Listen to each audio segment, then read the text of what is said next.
Mr President, it's a very great honour and solemn responsibility to be standing here as the first Tasmanian Green in this place.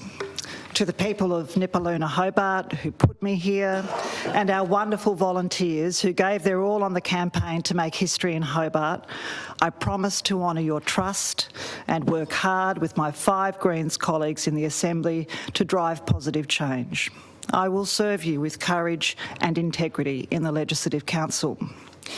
Mr President, as Greens do, I'll be a truth teller and vote in the public interest every time. I'll fight for good green outcomes, as the people of Hobart would expect.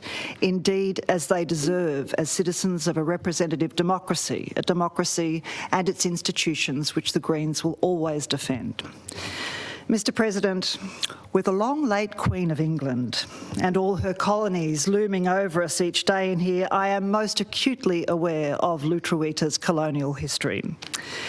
We were reminded again of this bloody, sorry past and its part in enduring injustice by respected Palawa leader and artist Dwayne Everett Smith on the opening day of this new Parliament. Mr President, I want to warmly thank you for asking Mr Everett Smith to address honourable members that day. His words were profoundly moving, a reminder that this island's human story reaches back through countless millennia. A reminder we're just one part of the natural world, connected to all living things and not its masters. And a challenge to us all in this colonial institution to make more sincere amends with the first Tasmanians. Mr President, the trauma that was inflicted on Tasmanian Aboriginal people, the Palawa Pakana, has stayed deep in their storylines and in their cell memory across the generations to this day. I pay tribute to their survival as a proud people against all odds and unspeakable savagery. Mr President, I acknowledge justice has been glacial, so too the promised return of lands, a lamentable failure of successive governments and parliaments over the past 3 decades. These are failures, Mr President, we collectively can and must remedy. We will never reach our full potential as an island community until we do. There is no justice without the return of lands that were never ceded. There can be no justice for Palawa Pakana people until there is treaty. As a Green and representing a party that has a long history of standing with First Nations people, I wholeheartedly recommit to truth, treaty, justice and the return of lands. As the Green MLC for this beautiful city, Nipaluna, I stand with Tasmanian Aboriginal people in defending the spiritual mountain that is Kunanyi from rent-seeking developers and the political establishment that cozies them along. Along with the Palawa and many thousands of locals who've rallied to defend Kunanyi, we are up against those who can put a price on everything, yet seem to know nothing's value beyond power and profit. We will fight them, Mr President, until we win, and Kunanyi is safe in her wildness, a sacred cultural landscape for all time. The Greens will always stand with Tasmanian Aboriginal people and wilderness lovers in defence of our ancient forests and our wildlands, always. And we stand strong and resolute with Aboriginal people and forest activists in defending from greed and predation the timeless, globally significant cultural landscape and wilderness that is Takaina, the Tarkine. In these objectives, we will never back down, Mr President, never. Mr President, the times that we live in demand peaceful, implacable resistance. On the streets, in the forests and the wilderness, along our coastline, in workplaces, in the courts and in our parliaments. No draconian, corporatist anti-protest law will stop people who recognise that, in an age of state capture and necro-capitalism, where life on earth itself is in peril, civil disobedience is a moral duty. No government acting on behalf of corporations will be able to arrest its way out of a planetary crisis as it unfolds at every local level. Parliaments can enact harsh, undemocratic and ecocidal laws, Governments can build bigger jails, Mr. President, but in the end, they will fail. When young people and their grandparents look around them and feel they've got nothing left to lose, the threat of jail time will be meaningless, Mr. President. Surely it is far better that we give people hope through evidence of responsible leadership and the political courage to do things differently.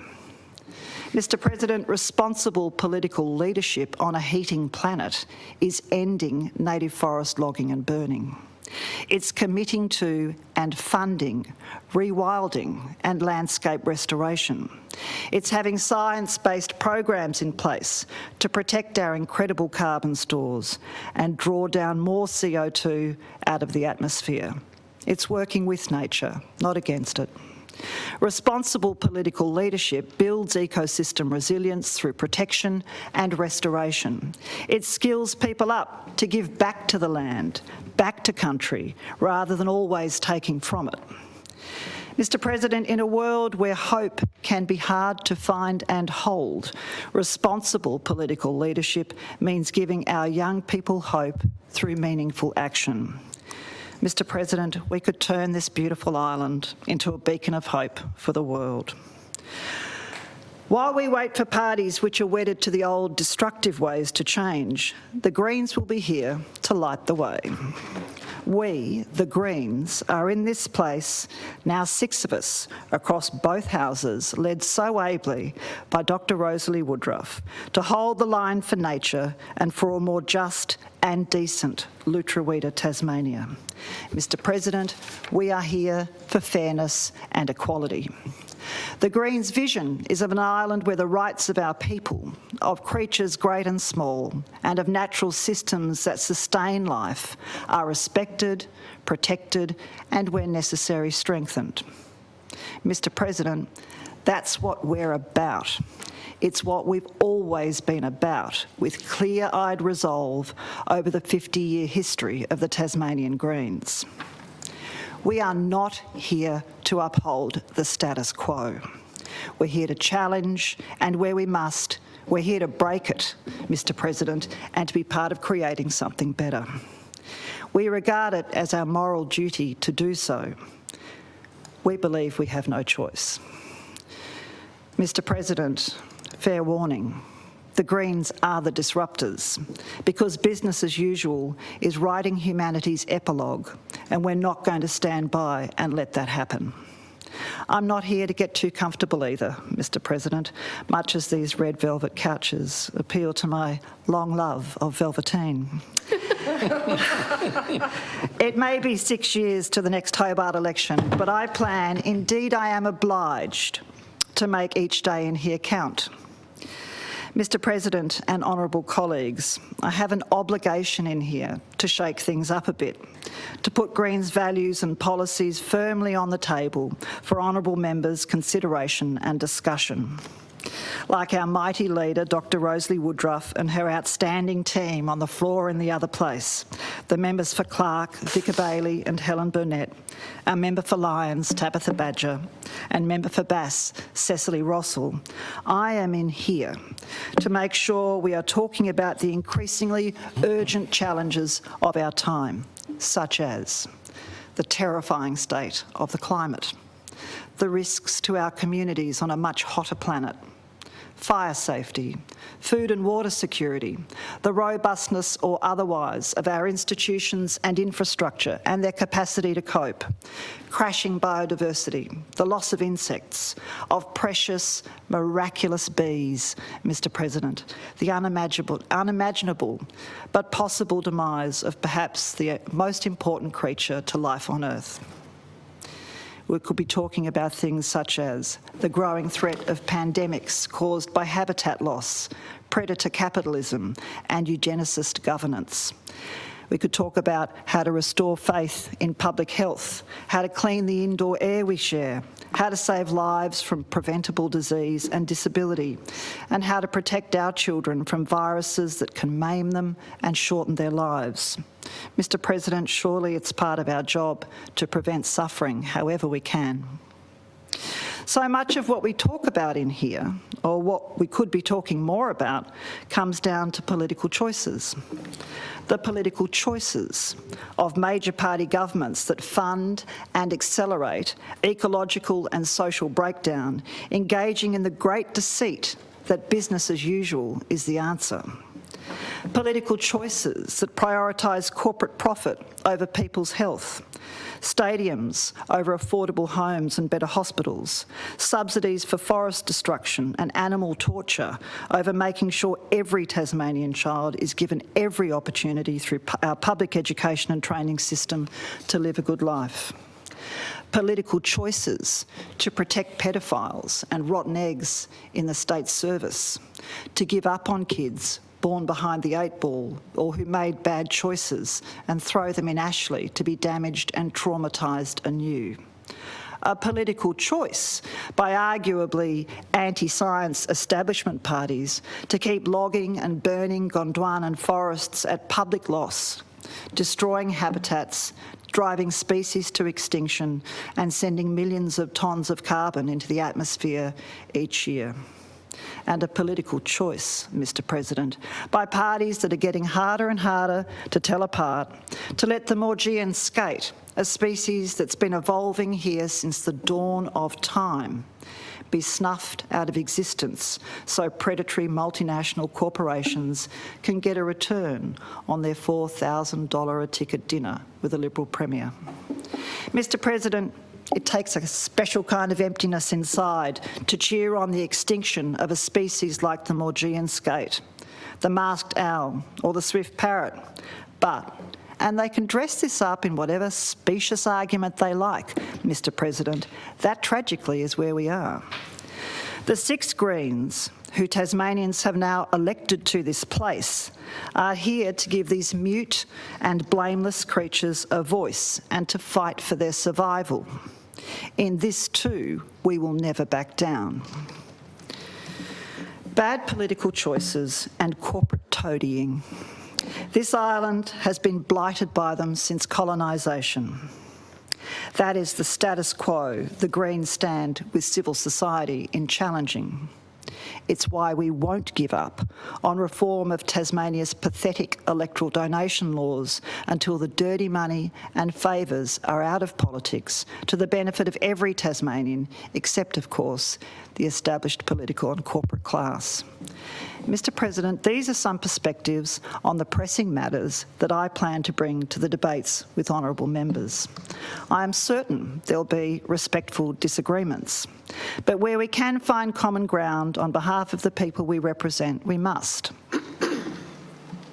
Where we can work collectively towards meaningful solutions for our communities and for what this century is hurtling at us, we must.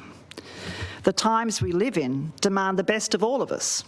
They demand of us courage, Mr. President. Mr. President, just as my Greens colleagues and friends do with such tenacity and strategic clarity in the Assembly, I am here to hold the line in the Legislative Council for Tasmanians who want change. I feel and embrace the weight of expectation and responsibility that comes with being the first Tasmanian Green elected to this institution. Although as an MP and Minister over the journey, I have at times felt great frustration with this place, Mr. President.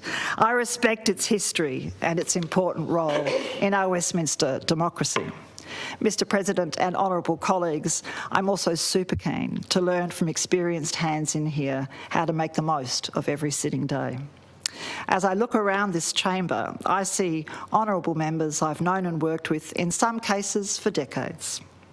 In my past life as a journalist, I first met you, Mr. President, as a giant, affable possum on Tas TV's kids show 35 years ago. You have always been a lovely fella. I first worked with the honourable members for Rosevears and Windermere in my time as Chief of Staff at Southern Cross News in Launceston. Mrs Palmer and Mr Dygan were then 2 bright young things at the start of their media careers, and here they are today, Mr President, Ministers of the Crown, who I can ask questions of every time we sit. In 2014, my long-standing respect for the Honourable Member for Murchison grew when we travelled to Tonga together as part of the Pacific Women's Parliamentary Partnership. The Honourable Member for McIntyre and I got to know and like each other on a visit to Flinders and Truana Cape Barren Islands more than a decade ago when I was Minister for Aboriginal Affairs. The Honourable Member for Mersey and I first worked together on the Joint Standing Committee inquiry into the Greens Voluntary Assisted Dying Bill in 2008-9. A little over a decade later, your compassion and your commitment, Mr Gaffney, ensured we now have a safe legal framework for dying with dignity in place. I've also long held the Honourable Member for Nelson in high regard for her sincere, unwavering commitment to improving people's lives and to political integrity, going back long before your election to this place, Ms Webb. To my fellow newly elected colleagues, the Honourable Members for Elwick and Prosser, again, warmest congratulations. Having engaged with you in your immediate past roles, I fully concur with the observations of the Member for Pembroke, that your election demonstrates the respect and trust you've earned in your communities. To the Leader of Government Business particularly, but also to the members for Rumney, Huon, Pembroke and Launceston, thank you for making me feel so warmly welcome. All of this is to say, Mr President, Tasmania is a small place and so is this chamber. Mr President, honourable members will be well aware I am no political maiden giving her first speech. I gave my first inaugural at Albert Hall in the Launceston sitting of the Parliament almost 16 years ago. Then I was the newly elected member for Clark following Peg Putt's resignation after years of tireless service and leadership. A potted history of my family background is there for the reading if anyone can be bothered, Mr President. I would just say this. Since then, both my parents, Shane and Colleen, who came down from Queensland for that day, have passed away. And so has my beautiful, clever baby sister, Christy, who took her life 11 years ago. So, Mr President, it's just me and my much-loved brother Brendan left from my childhood. We're orphans now, but I am sustained in every way by my greatest achievement, my pride and joy, my four amazing, kind, clever and funny children, Lachlan, Connor, Jasper and Stella, and Lachlan is here today. I feel like I should explain why the others aren't. Connor is a doctor at the Royal and he is at work. Jasper lives and works in Melbourne and my baby Stella is on a travel through Europe.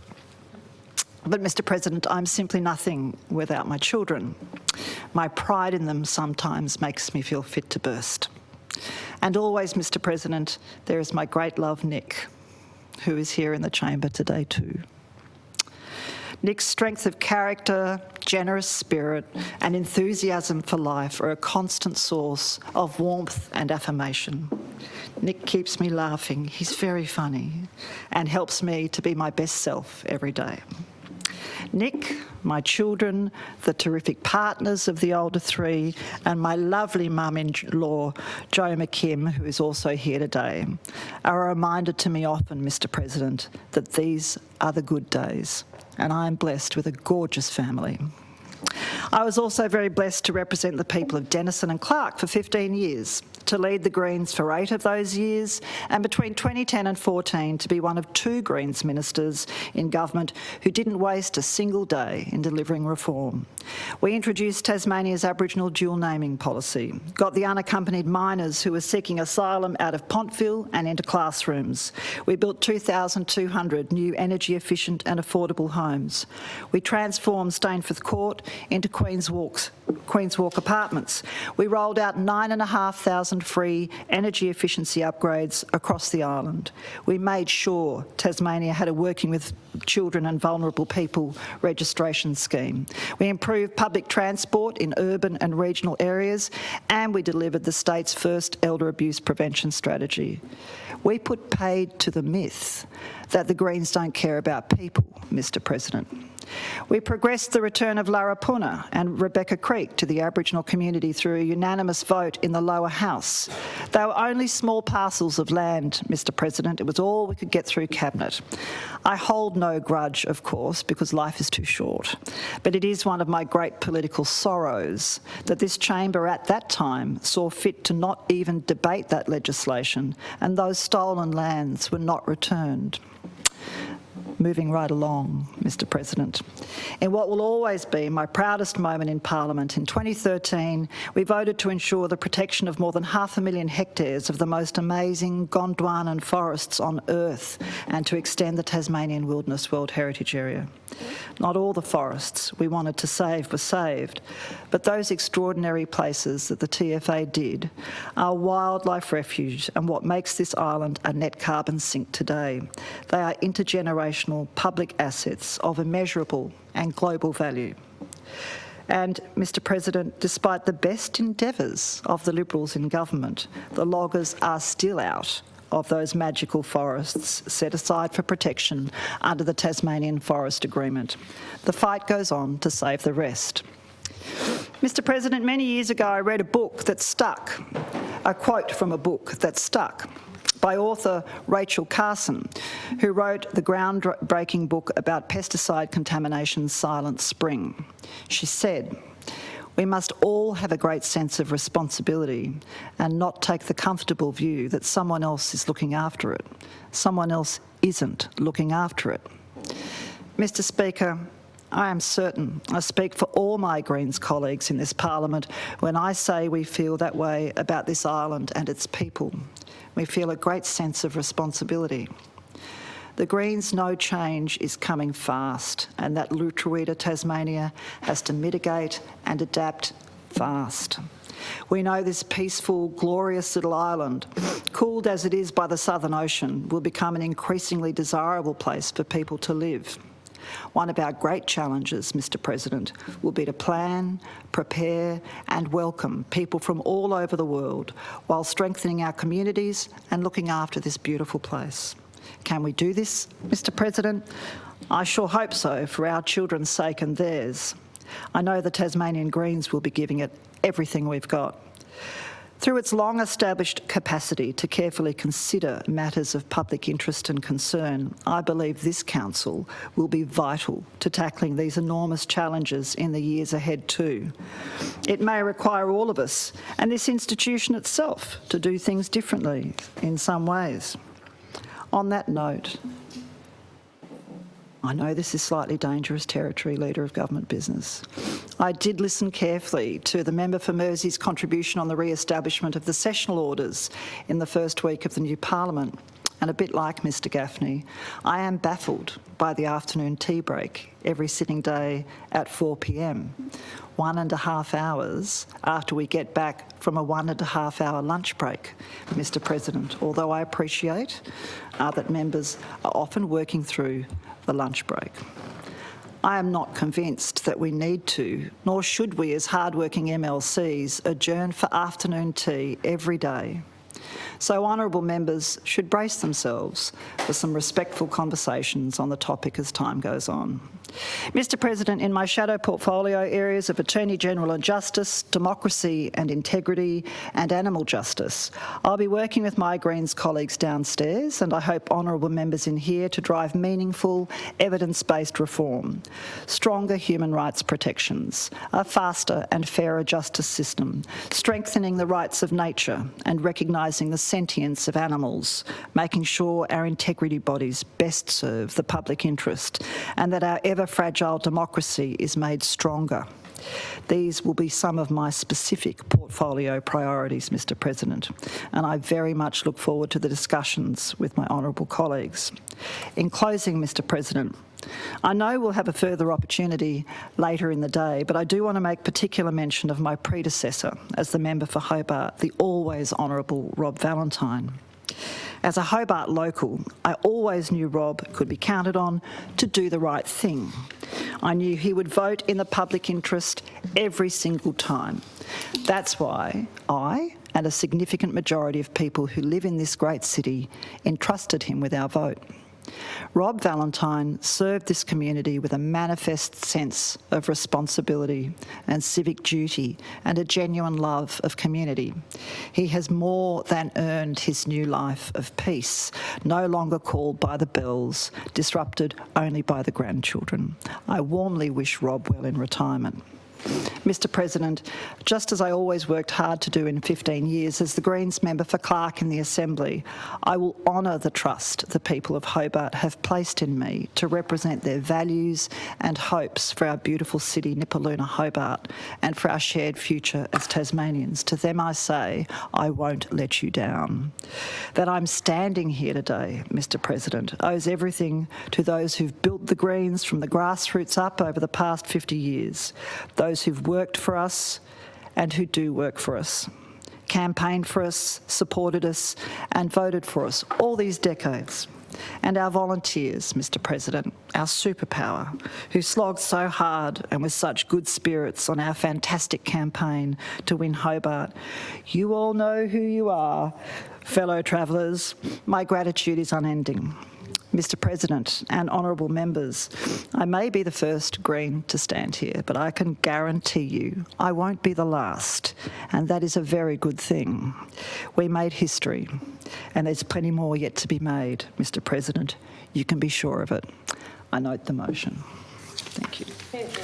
Hear, hear.